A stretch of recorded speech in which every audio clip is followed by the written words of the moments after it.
Hey, what's going on, everyone? If you're interested in real estate investing, you probably have heard of Robert Kiyosaki. And if you haven't heard of him, you probably know his book, Rich Dad, Poor Dad. And in his book, he has a very popular saying that has been making its rounds around my social media. I'm not sure if it's my algorithm or it's just this quote has gone viral, but he has a belief that the home that you live in is not an asset, it's a liability because it's not making you money. And the reason I strongly disagree with this is because one, it is an asset. Yes, it's not an income producing asset right now, but it is very well an asset and a huge tool and vehicle that people can use to fast track their wealth and fast track their financial freedom, right?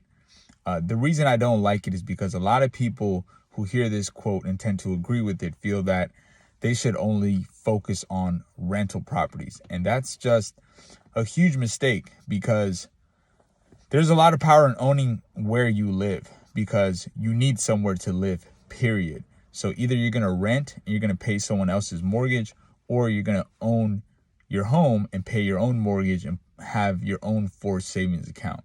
So I understand his train of thought and I respect a lot of his philosophies, but I do not agree with this one. Your home is a very valuable asset, and owning where you live is powerful. And you should definitely try to buy your first home before you try to become a real estate investor and start buying rental properties and income producing properties. One, when you buy your primary residence, it's only 3% down to get in for a first time home buyer and 5% for a regular buyer that already owns a home or is not a first time home buyer.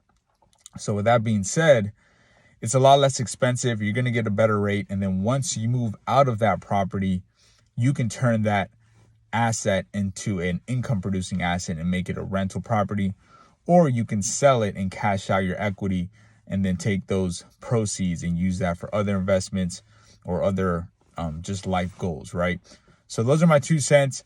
Just because somebody with a lot of respect and power, you could say, and influence in the real estate game says something does not mean it's true, and it should not completely influence your thinking. Think for yourself and own where you live.